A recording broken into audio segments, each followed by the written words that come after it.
Hello everyone, welcome once again to Swami Vivekananda institute. मैं शुभम पांडे एक बार फिर से आज आपके सामने।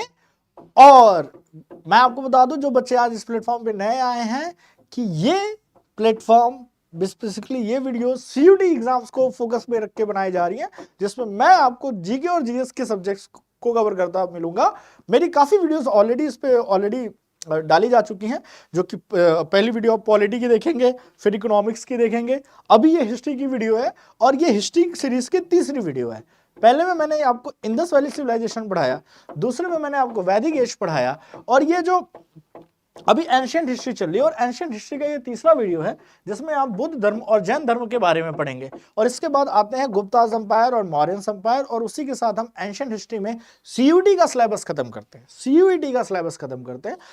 उससे मतलब ऐसा नहीं कि एसएससी और यूपीएससी के लिए, लेकिन हाँ, अगर बच्चे एसएससी और यूपीएससी का है तो भी उसके लिए ये बेसिक्स बहुत जरूरी हैं, क्योंकि यहां से बहुत सारे सवाल आते हैं। तो हम क्वेश्चन में टॉपिक्स कवर करेंगे और उसी के साथ कवर करेंगे उससे रिलेटेड क्वेश्चन। तो चलिए बिना देरी के हम शुरुआत करते हैं अपनी चीजों की। ठीक है, तो आते हैं जैनिज्म की बात करते हैं कि भाई जैन धर्म की बात करें कि जैन धर्म क्या है, जैनिज्म क्या है। तो आपने जैन धर्म के बारे में सुना होगा और सबसे ज्यादा नाम सुना होगा महावीर जैन जी का। महावीर जैन जी का नाम आपने सबसे ज्यादा सुना होगा इनके बारे में। तो Jainism is a very ancient religion, as per some tradition is older than Vedic religion. वैदिक धर्म से भी पुराना माना जाता है जैन धर्म, आप सोच सकते हैं, लेकिन उतना पॉपुलर नहीं था। ठीक है, कुछ परंपराओं के अनुसार यह वैदिक धर्म जितना पुराना है। The Jain tradition has a succession of great teachers. इनके जो टीचर्स होते हैं उन्हें तीर्थंकर कहा जाता है। तीर्थंकर का मतलब अपने आप में अपने महान शिक्षकों का उत्तराधिकार। देयर वर 24 तीर्थंकर, 24 तीर्थंकर हुए, लेकिन उसमें सबसे ज्यादा पॉपुलर थे वो थे वर्धमान महावीर। इन्हीं के टाइम पे जैन धर्म का प्रचार प्रसार सबसे ज्यादा हुआ। सबसे ज्यादा वाइड स्प्रेड किसके टाइम पे हुआ? भगवान महावीर जी के टाइम पे। इसलिए हम भगवान महावीर जी को नाम ज्यादा जानते हैं। तो ये लास्ट थे, अंतिम थे वर्तमान महावीर। ये क्षत्रिय थे, बाय बर्थ ये क्षत्रिय थे। एक क्षत्रिय कुल में एक राजा के घर जन्म लिया, लेकिन बाद में इन्होंने इन चीजों को चेंज किया। फर्स्ट तीर्थंकर की बात की जाए कि सबसे पहले आखिर किसी ने स्टार्ट किसने किया होगा, तो याद रखिएगा ये भी क्वेश्चन पूछा गया कि पहले तीर्थंकर कौन थे। तो ऋषभ देव जी, ऋषभनाथ माना जाता है या ऋषभ देव माना जाता है, ये नाम याद रखिएगा, इससे न ज्यादा न कम, ऋषभ देव जी को। और यहाँ पे देख रहे हैं ये बुल का सिंबल है, ये क्या है? बुल का सिंबल है। तो हर एक तीर्थंकर का अपना सिंबल होता था। आई थिंक महावीर जी का लायन सिंबल रहा होगा, एक बार देखना पड़ेगा उसको, लेकिन यहाँ पे क्या है? बुल सिंबल है। तो सबका अपना एक सिंबल होता है। ठीक है, 23rd तीर्थंकर की बात कर ले भाई। महावीर जी 24वें हो गए, पहले ऋषभ जी हो गए, तो 23rd पे कोई रहे होंगे, पार्श्वनाथ जी बोला जाता है उन्हें। क्या बोला जाता है? पार्श्वनाथ जी, जिनका जन्म बनारसी में हुआ था। ये 8वीं या 7वीं शताब्दी में रहा होगा, मतलब बहुत ही ज्यादा क्लियरेंस नहीं मिलता है। और ये देखिए ऊपर ये नाग बना हुआ है। तो हर एक तीर्थंकर का मैंने बोला ना अलग अलग एनिमल से सिंबल है। तो अगर कभी आपको नाग बना हुआ दिख जाए जैन धर्म में, तो आप ये मान लीजिएगा कि वो पार्श्वनाथ जी थे, जो 23rd नंबर के तीर्थंकर थे, गुरु थे। ओके, इसमें देखिए मैं आपको चीजों को थोड़ा फास्टली लेके चलूंगा ताकि आप पॉइंट टू पॉइंट कवर कर सके।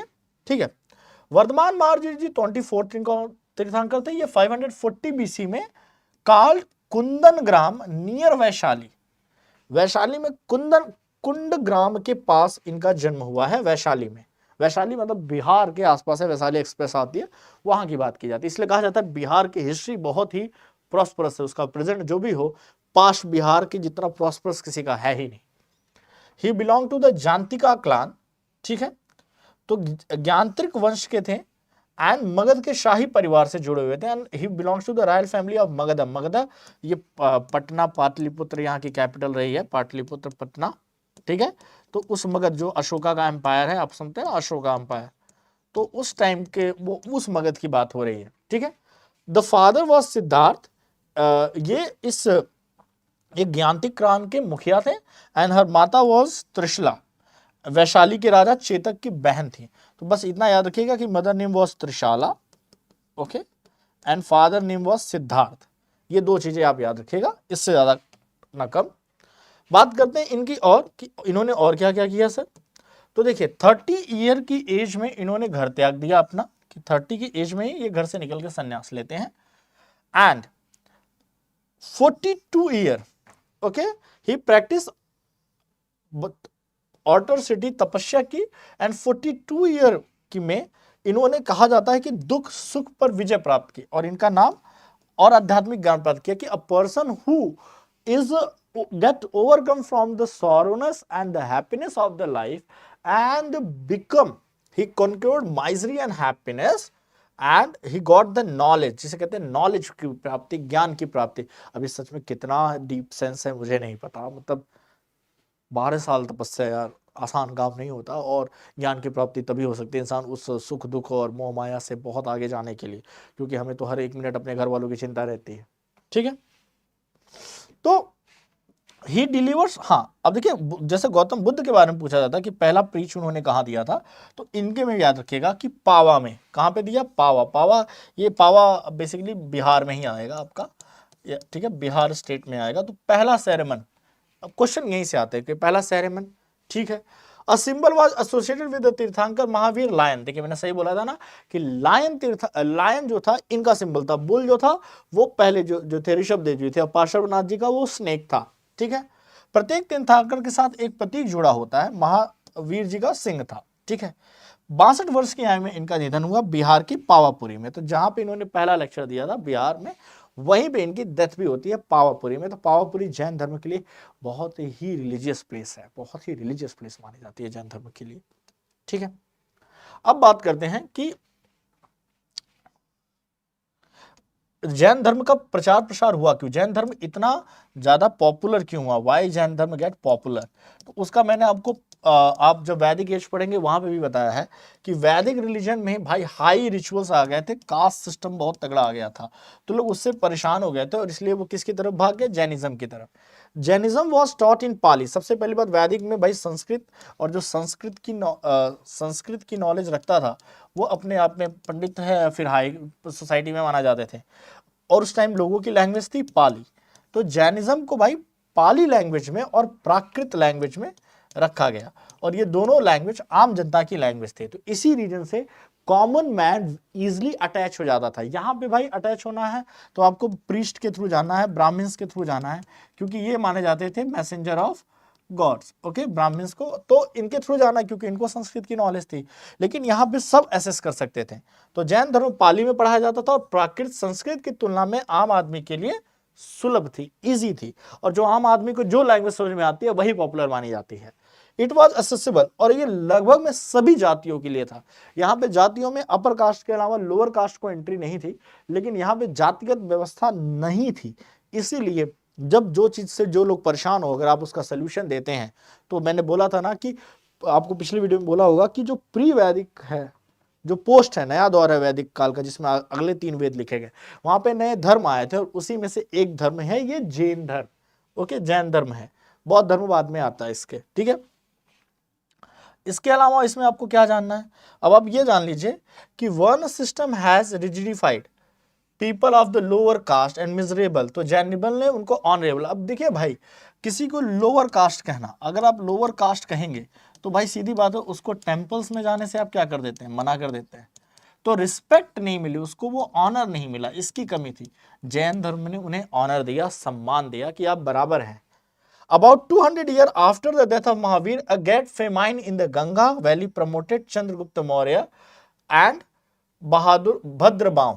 ठीक है, तो आपको पता है कि मौर्य एम्पायर के जो सबसे पहले सम्राट थे चंद्रगुप्त मौर्य, जो कि अशोका के दादा थे चंद्रगुप्त मौर्य, इन्होंने जैन धर्म को बहुत ज्यादा प्रमोट किया। जैन धर्म को, ये खुद जैन धर्म को फॉलो करते थे। ठीक है, तो बहुत बड़ा फेमाइन आया, तो भद्रबाहु ये मतलब इनके वो थे पैगंबर, आप तीर्थंकर की तरह मान सकते हैं।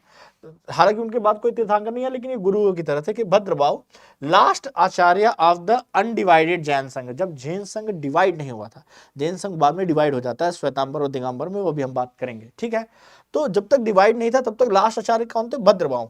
तो चंद्रगुप्त मौर्य के साथ वो चले गए कर्नाटका, और साउथ में जैनिज्म फैलाया। तो साउथ में जैनिज्म किसने फैलाया? भद्रबाहु जी ने फैलाया। ठीक है, याद रखिएगा, भद्रबाहु।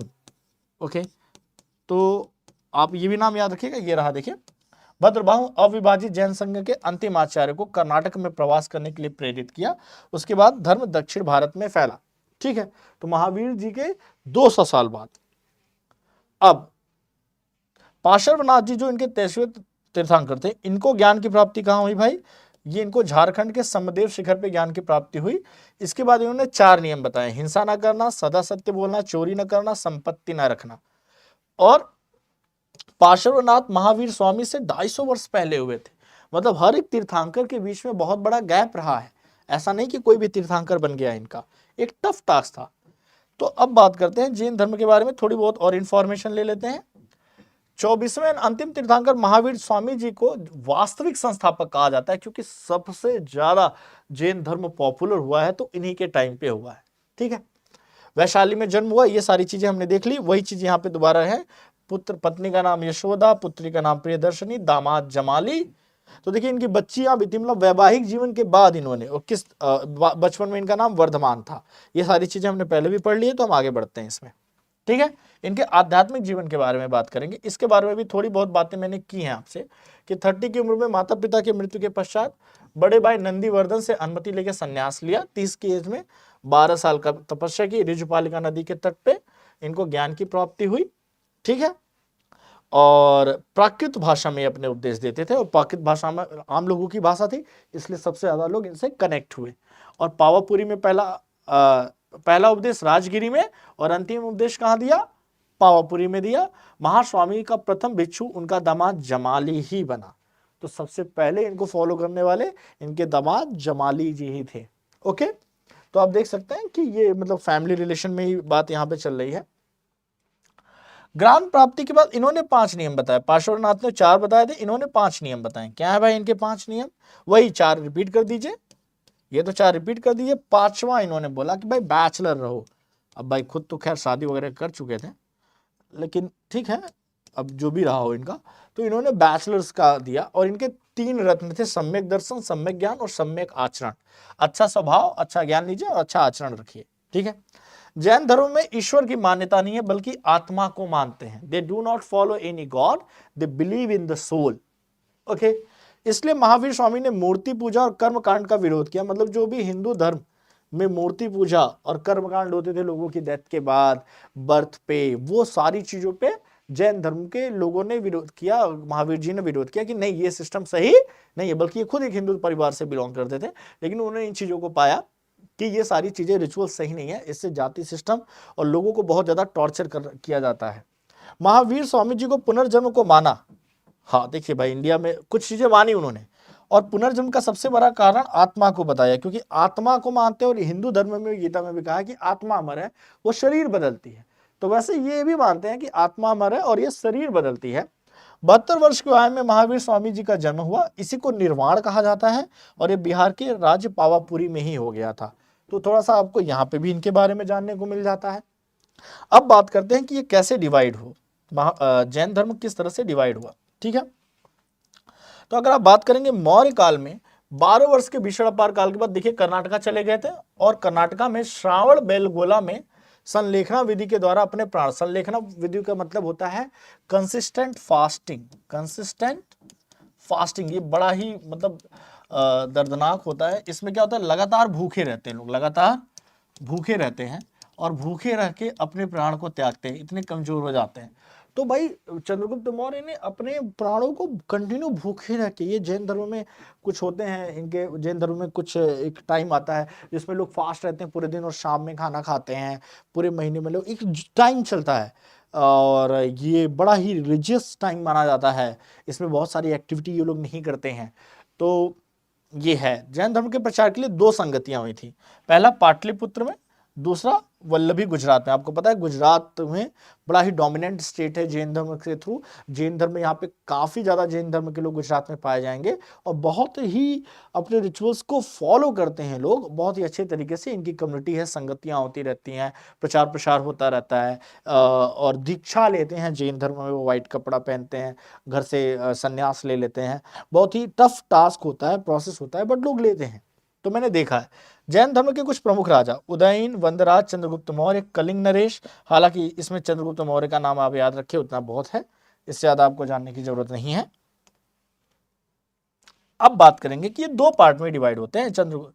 तो ये 2 पार्ट कौन से होते हैं सर? श्वेतांबर और दिगंबर।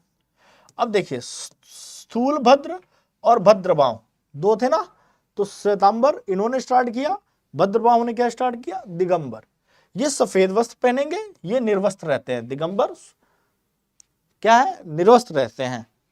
महिलाओं को मोक्ष मिल सकता है ये ऐसा मानते हैं, लेकिन दिगंबर क्या कहते थे, महिलाओं को मोक्ष नहीं है। मतलब थोड़े से ये रिजिड हो गए ना कि पहले तो कपड़े नहीं पहनना, समाज में रहते हैं, मतलब समाज का एक दायरा होता है। लेकिन मैं इसमें रिजिड कुछ कहूंगा नहीं, सबकी अपनी सोच है, धर्म के बारे में ऐसा कुछ भी बोलना गलत है, ठीक है। बट ये मानते थे कि महिलाओं को मोक्ष नहीं मिल सकता। इसके 19वें तीर्थकर मिलनाथ थे और इसके 19वीं तीर्थकर मिलनाथ महिला थी। देखिए अब दोनों का नाम सही एक ही है, लेकिन ये पुरुष है और ये महिला है, तो इसलिए इनका, अब क्योंकि इनकी तीर्थंकर महिला है तो बोलते हैं कि महिलाओं को मोक्ष मिल सकता है। तो देखिए किसी भी पोजीशन में जब तक महिला नहीं आएंगे, महिलाओं के उद्धार की बात पुरुष उतनी ज्यादा नहीं करते हैं। इनके अनुसार महावीर स्वामी विवाहित थे और ये विवाहित नहीं थे। अच्छा देखिए इसमें भी कंफ्लिक्ट है। हालांकि हिस्ट्री क्या कहती है, हिस्ट्री ये कहती है कि महावीर स्वामी के जन्म है, बेटे हैं, पुत्री है, दामाद है, बीवी है, और ये बोलते विवाहित ही नहीं थे। तो ये दिगंबर हुए। दिगंबर लोग काफी कम एग्जिस्ट करते हैं क्योंकि इतनी रिजिडनेस के साथ रहना मुश्किल है, फिर भी हैं, ऐसा नहीं कि एग्जिस्ट नहीं करते। श्वेतांबर आपको सबसे ज्यादा मिल जाएंगे आज के टाइम पे, क्योंकि इसमें समाज ऐसा बनाया गया है कि रहने के लायक है। और इसमें बस एक चीज जान लीजिए, आपको यहाँ पे क्या जानना है कि इन्हें जैन साहित्य को आगम कहा जाता है। ये कई बार पूछा गया है कि आगम क्या होते हैं। तो जैन साहित्य में जब भी जैन के लिटरेचर की आप बात करेंगे, जैन लिटरेचर की आप बात करेंगे, तो उन्हें हम क्या कहा जाता है, आगम कहा जाता है, ठीक है। और ये किसी एक टाइम पीरियड में नहीं लिखे गए, अलग अलग टाइम पीरियड में लिखे गए। और यहां से सबसे ज्यादा जैन धर्म से क्वेश्चन आपके बने हैं। तो मैं आपको इसके बारे में बता देता हूं कि जैन धर्म से कैसे कैसे क्वेश्चन बने हैं। मौर्य काल में मथुरा जैन धर्म का प्रमुख केंद्र था। मथुरा क्या था, जैन धर्म का।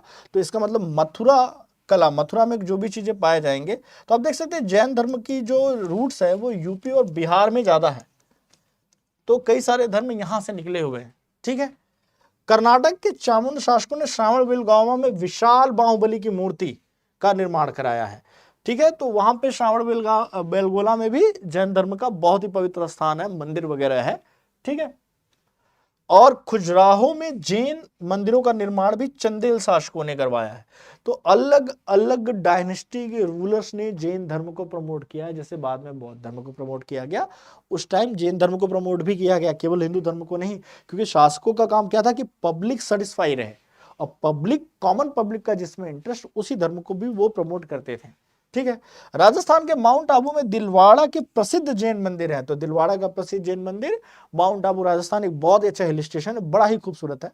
मैं गया भी हूँ और देखा भी हूँ, और बड़ा ही मनमोहक नज़ारा होता है माउंट आबू का। आपको कभी मौका मिले तो जाए, तो वहां पे आपको जैन धर्म के कुछ चीजें मिल जाएंगी। तो चलिए कुछ क्वेश्चन करते हैं पहले जैन धर्म के नाम पे, क्योंकि बिना क्वेश्चन के तो कोई भी पढ़ाई अधूरी है। पढ़ के क्या करेंगे अगर हमें क्वेश्चन ही नहीं पता। तो पहला क्वेश्चन आता है, जैन परंपरा के अनुसार जैन धर्म के कुल कितने तीर्थंकर हुए? 24। कौन से तीर्थंकर थे? 24वें नंबर के थे। पूर्ण ज्ञान के लिए क्या शब्द है? कैवल्य। कैवल्य का मतलब होता है पूर्ण ज्ञान की प्राप्ति। The word Kaivalya is use complete knowledge. भाई complete knowledge is basically called Kaivalya, and that will be told in the Hindi and English same। 24th भाई 24वें, जिन बच्चों को थोड़ी दिक्कत हो यहाँ पे, वैसे यहाँ पे लिखा हुआ है, ठीक है। कुछ और क्वेश्चन देखते हैं। महावीर स्वामी जी के सबसे पहले शिष्य, who was the first disciple of भगवान Mahavir? First student of Bhagwan Mahavir. So I just tell you, his दामाद, son in law, his son in law. भाई जिनको दामाद समझ में ना आए, सन इन लॉ, उनकी पुत्री का हस्बैंड, और उनका नाम क्या था? Jamali. Jamali was the first. निम्नलिखित में से किस नगर में बौद्ध संगति, यहाँ पे बौद्ध की जगह हालांकि जैन आना चाहिए, ठीक है। हालांकि बौद्ध संगति भी, हालांकि देखिए जैन और बौद्ध दोनों पाटलिपुत्र में हुई है, चलिए कोई गलत बात नहीं। हालांकि क्वेश्चन जैन धर्म का है तो जैन से रिलेटेड होना चाहिए था, लेकिन मैं बता दूं कि पाटलिपुत्र में जैन धर्म और बौद्ध धर्म दोनों का हुआ है। भारत के किस भाग में जैन धर्म का दिलवाड़ा मंदिर? अभी मैंने बताया ना, Dilwara, mount Abu, Rajasthan. So Dilwara temple is in the mount Abu, Rajasthan. Okay, तो राजस्थान के दिलवाड़ा में, माउंट आबू में ये सारी चीजें हैं। और अब आते हैं बौद्ध धर्म के बारे में, थोड़ा सा बौद्ध धर्म के बारे में जानेंगे। बौद्ध धर्म के बारे में ज्यादा नहीं, जो थोड़ी बहुत बातें बाकी रहेंगी वो बौद्ध धर्म के बारे में अगले लेक्चर में देखेंगे। आज मैं बस आपको इसका इंट्रो दे देता हूं, बाद में इसको मैं फिर से शुरू से तैयार करूंगा, ठीक है। तो जैन धर्म के बाद सबसे ज्यादा सर बुद्ध धर्म आता है, और बुद्ध धर्म तो जैन धर्म से भी पॉपुलर था। इसके बारे में आप सभी को काफी कुछ पता होगा, तो चलिए बताते हैं। हु एस्टैब्लिश बौद्ध धर्म? Gautam Buddha. Asia, light of Asia कहा जाता है, ये क्वेश्चन पूछा गया, who is known as light of Asia? तो मिस्टर भगवान Buddha. He born in 563, year नहीं लेकिन ये पूछा था कपिल वस्तु के लुम्बिनी नामक स्थान पे हुआ था। Lumbini, Lumbini is into the Indo Nepal border as the India Nepal border, ठीक है, इंडिया नेपाल बॉर्डर की प्लेस है ये भी एक देखिए, सभी के सभी ना किसी किसी राजा के बेटे थे, किसी न किसी कुल के मुखिया के बेटे थे, क्षत्रिय परिवार से बिलोंग करते थे, ठीक है। पिता का नाम शुद्धोधन, माया देवी, और सिद्धार्थ जो इनका बचपन का नाम था सिद्धार्थ, वही किसका नाम है? भगवान महावीर जी के पिताजी का नाम क्या है? सिद्धार्थ, ठीक है। हालांकि यहाँ पे इनका नाम सिद्धार्थ था। इनकी माता की मृत्यु जन्म के 7th day, at the day he born 7th day, so his step mother माँ Prajapati Gautami has nourished him, उन्होंने इनका नरिशमेंट किया। बचपन का नाम क्या था? Siddharth. Childhood name was Siddharth. His step mother Prajapati Gautami take care of her him, sorry not her. फिर हम बात करते हैं इनके मैरिज लाइफ की। तो देखिए भाई, बचपन से ही गौतम बुद्ध का मन आध्यात्मिक, he was believe in the philosophical thing, and that's why his father married him 16 year age with the Yashodhara, and he has a son Rahul. So everyone has started and give the speech and regarding कि इसका ज्ञान दिया कि ब्रह्मचर्य का पालन कीजिए। लेकिन ब्रह्मचर्य का पालन करने से पहले आप सभी देखेंगे कि दोनों लोग, चाहे महावीर जैन जी थे या ये थे, मैरिड भी थे, सन भी थे, बच्चे भी थे इनके, ठीक है। अपने साम्राज्य में भ्रमण करते हुए उन्होंने व्यक्ति जीवन की 4 अवस्थाओं को देखा। ऐसा बोला जाता है कि बचपन में राजा ने बताया कि सन्यासी बन जाएगा किसी भी पुजारी ने, तो इनके राजा ने इनको, इनके पिताजी ने घर से निकलने ही नहीं दिया। लेकिन बार इन्होंने जिद की कि नहीं, मुझे अपना राज्य देखना है। और जब राज्य देखते हैं तो इसकी कहानी क्लास 3rd 4th 5th में है, वो आपने पढ़ी होगी, मुझे बताने की जरूरत नहीं है। तो वहां से इन्होंने एक बूढ़ा व्यक्ति देखा, एक बीमार व्यक्ति देखा, फिर शव देखा और सन्यासी देखा। तो ये 4 स्टेज जब इन्होंने देखे ना, तो इनको लगा कि ये जिस जीवन में रहते हैं वो बहुत ही अलग है, बल्कि जिस जीवन में इनको रहना चाहिए या जिसके लिए वो बने या जो इनके मन में आता है वो कुछ अलग है। और फिर यहीं से ये सन्यास की तरफ बढ़ते हैं। और 29 ईयर, देखिए महावीर जी ने 30 ईयर में लिया था, इन्होंने 1 साल पहले 29 ईयर में इन्होंने गृह त्याग किया। और बौद्ध धर्म में महाभिनिष्क्रमण, ये वर्ड कहा जाता है महाभिनिष्क्रमण, इसका मतलब होता है विनिष्क्रमण। इसमें बोला जाता है कि ये वो दिन है जब इन्होंने सन्यास के लिए स्टार्टिंग की थी। He started in the search of knowledge, in the search of knowledge. अब देखिए भाई, नॉलेज जिसको भी मिलती है वो या तो उनको बिहार में मिलेगी या तो उनको यूपी में मिलेगी। इसका मतलब उस टाइम पे बिहार और यूपी शिक्षा का केंद्र माने जाते थे और अध्यात्म का केंद्र माने जाते थे, ठीक है। तो अलार कलाम भटकते हुए फिर इन्हें अलार कलाम मिले, जो इनके पहले गुरु बने, और अलार कलाम से संख्या दर्शन की शिक्षा ली। संख्या दर्शन अभी हमने वैदिक काल में पढ़ा था कि किसने लिखा था, ठीक है। इसके बाद महात्मा बुद्ध ने अपने 5 मित्रों के साथ सारनाथ के वन में लगभग कई वर्षों तक कठोर तपस्या की और यहीं पे ज्ञान की प्राप्ति हुई। तो सवाल ये पूछा जाएगा कि ज्ञान की प्राप्ति कहाँ हुई? वेयर? सारनाथ। अच्छा, इंग्लिश में इसे कहते हैं enlightenment. Enlightenment, the place where he get enlightenment. So Gautam Buddha get enlightenment in Sarnath, ठीक है।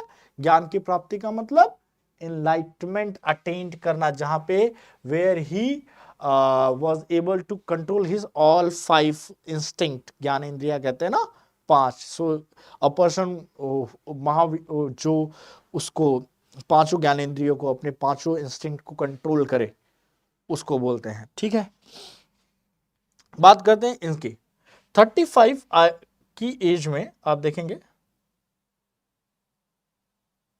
किसके नीचे, तो ऐसा बोला जाता है किस पर, तो मैंने बोला कि पीपल के वृक्ष बहुत ज्यादा इंपॉर्टेंट माने जाते हैं। तो यहाँ पे प्राप्त हुई ज्ञान प्राप्ति के बाद सिद्धार्थ जी को क्या बोला गया? Buddha. After that he got Buddha and after that, and वो स्थान बोध गया कहा गया। तो ठीक है, उस जहां पे ये क्या बोला गया, बोध गया कहा गया। ठीक है, सारनाथ में बोध गया। तो इनको इनलाइटमेंट कहाँ मिली, बोध गया। और फर्स्ट स्पीच कहाँ दी, सारनाथ। देखिए लास्ट वाले स्लाइड में मैंने शायद गलत बोल दिया। तो इनलाइटमेंट, ही गॉट इनलाइटमेंट इन बोध गया। ओके, और आप कहेंगे फर्स्ट सेरेमन बोला जाता है, फर्स्ट सेरेमन, पहली स्पीच कहाँ दी, सारनाथ। ये सारे क्वेश्चन पूछे गए हैं कई बार। इसके अलावा जिसे बौद्ध धर्मों में धर्म चक्र परिवर्तन कहा गया, जब पहली स्पीच दी गई, जैसे Mahabhinishkraman was told when he left the school house, and the Dharma Chakra Parivartan, Dharma Chakra Parivartan, it was told when he gave his first, मतलब अब धर्म चक्र की शुरुआत हो चुकी है, न्यू रिलीजन की स्टार्टिंग हो चुकी है। Okay, and that was given in the Pali, Pali was the normal language. और महावीर जी ने किस में दिया था, प्राकृत में दिया था। फर्क समझिए, महावीर जैन जी ने प्राकृत में दिया था, इन्होंने पाली में। वो एक लैंग्वेज का अलग वर्जन है जो आम लोगों की भाषा है। उस टाइम पे प्राकृत बोली जाती थी संस्कृत की जगह, इनके टाइम पे लैंग्वेज डेवलप होकर पाली हो गई थी। ठीक है, सर्वाधिक उपदेश कौशल देश के राजधानी श्रावस्ती में दिए हैं। So Shravasti is the place where most of the speeches of Buddha has been given. इनके भी चार थे कथन, हालांकि ये चार महावीर जैन जी से अलग थे। क्या थे, संसार दुखों से भरा है, world is full of sorrow, every sorrow have a reason, world is full of sorrow and every sorrow have a particular reason, and the इच्छा जो हमारे अंदर है भाई, कि हमारी किसी चीज की इच्छा है या विलिंगनेस है, तो ये जो विलिंगनेस है यही सारे दुखों का कारण है। इस इच्छा पे नियंत्रण पाया जा सकता है। बौद्ध धर्म के त्रिरत्न, बुद्ध, संघ और धम्म। ठीक है, ऑर्गेनाइजेशन और धम्म का मतलब धर्म के बारे में बात करेंगे। देखिए इनके जो सबसे ज्यादा फॉलोवर्स थे, Bimbisara, Bimbisara was the son of Chandragupta Maurya. Chandragupta Maurya was belongs to the Jain धर्म, and after Bimbisar, and he was the father of Ashoka. So Ashoka also followed the Bauddha dharma, you know very well. Okay, दो धर्म में divide हुए, एक भिक्षुक होते थे और एक उपासक होते थे।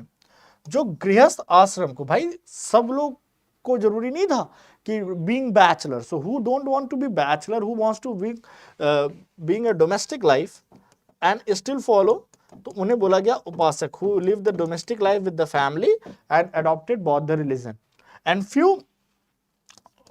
adoptive being bhikshuk, they advertise, they go village to village, place to place, and they become sannyasi, and they advertise the बौद्ध धर्म all over the India।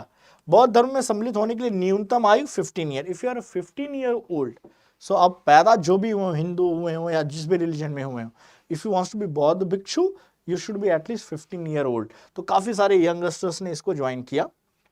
ठीक है, तो अलग अलग सिंबल्स दिए जाते हैं। चलिए इनकी डेथ के बारे में बात कर लेते हैं, ये ज्यादा जरूरी है कि इनकी डेथ कही जाए तो 80 एज में 4083 में कुशीनगर, कुशीनगर कहाँ पे है, यूपी में है, गोरखपुर से आगे है।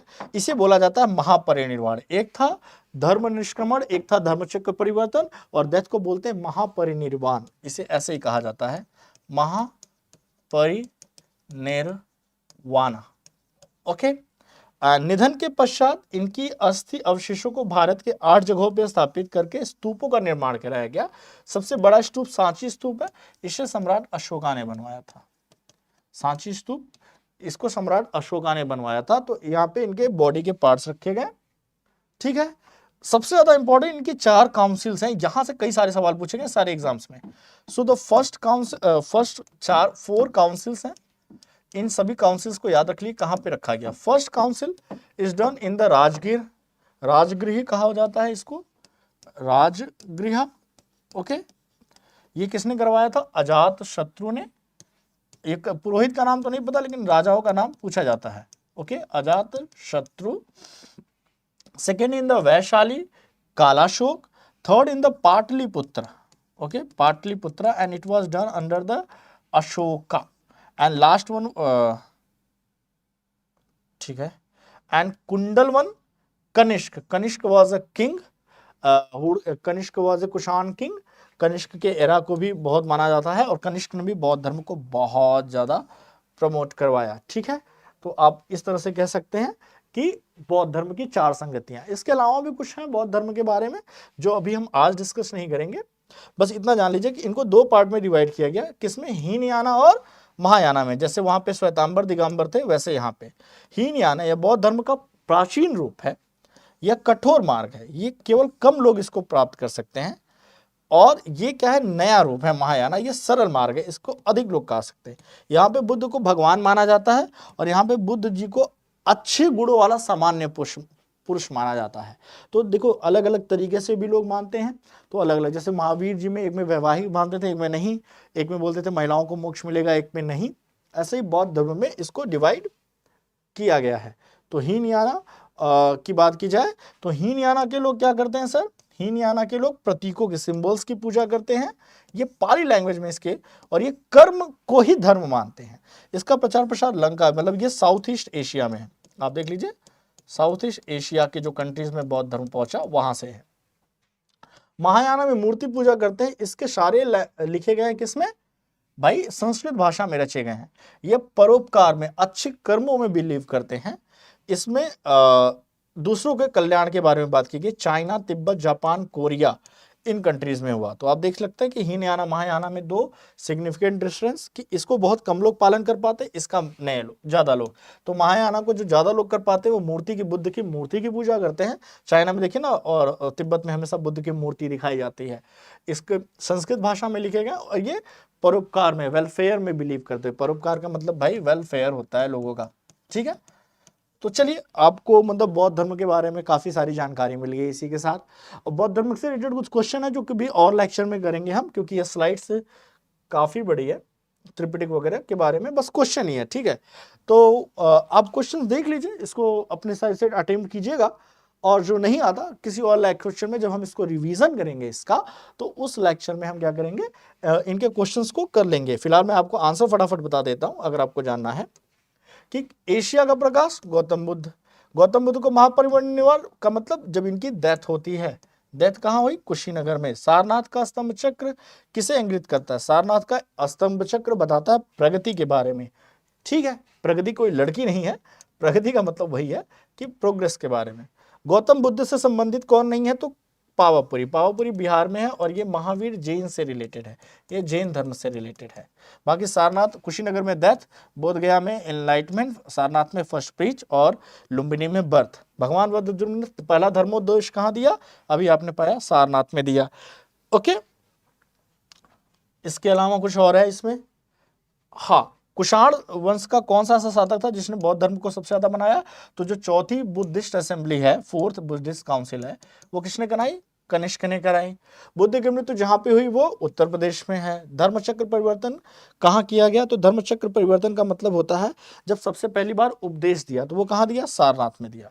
तो देखिए आपके क्वेश्चंस भी इजीली हो गए। तो यहीं से होता है द एंड ऑफ बौद्ध धर्म। इसमें कुछ त्रिपिटक वगैरह के बारे में मैं कभी और बता दूंगा। तो आज के लिए इतना ही। हंसते रहिए, मुस्कुराते रहिए, अपना ध्यान रखिए और हमारे साथ बने रहिए CUT की तैयारी के लिए। Thank you everyone, bye.